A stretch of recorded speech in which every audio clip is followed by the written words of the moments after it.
When my husband left me, I was convinced that God wanted him to get hit by a car as much as I did. Isn't that awful to say?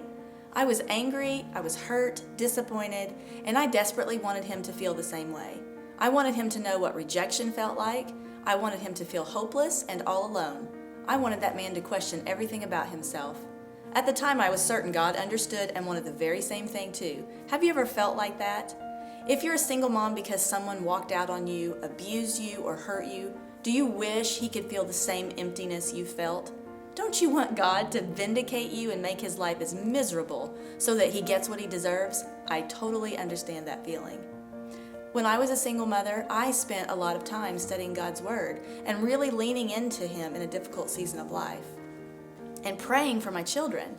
Now, truthfully, the only time I prayed for my ex-husband was when I'd ask God to make him send child support on time, or to make him feel miserable when he dropped off the kids and he saw me, or I'd pray that God would let me just have good hair when he saw me that day. Isn't that silly?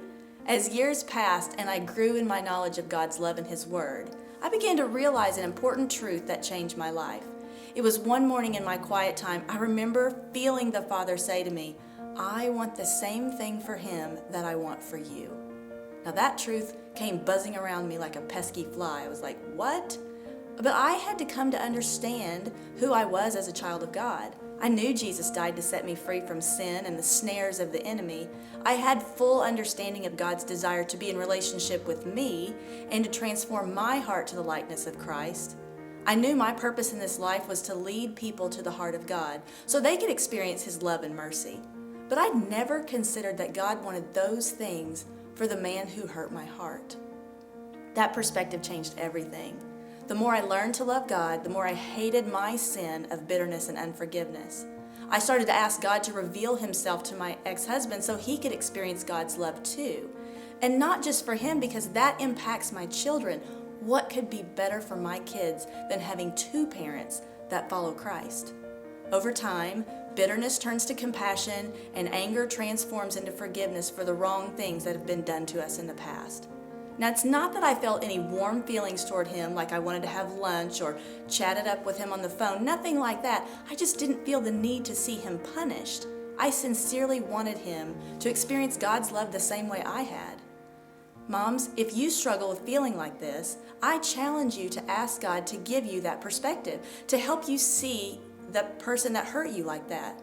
Ephesians 6:12 says this, for our struggle is not against flesh and blood, but against the rulers, against the authorities, against the powers of this dark world, and against the spiritual forces of the evil in the heavenly realms. Listen, our struggle is not against people, not against people, not against people.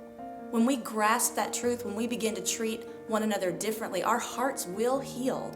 We don't get to pick and choose the circumstances in which we follow Christ. As a believer, we don't get to select the people to whom we will reflect God's love.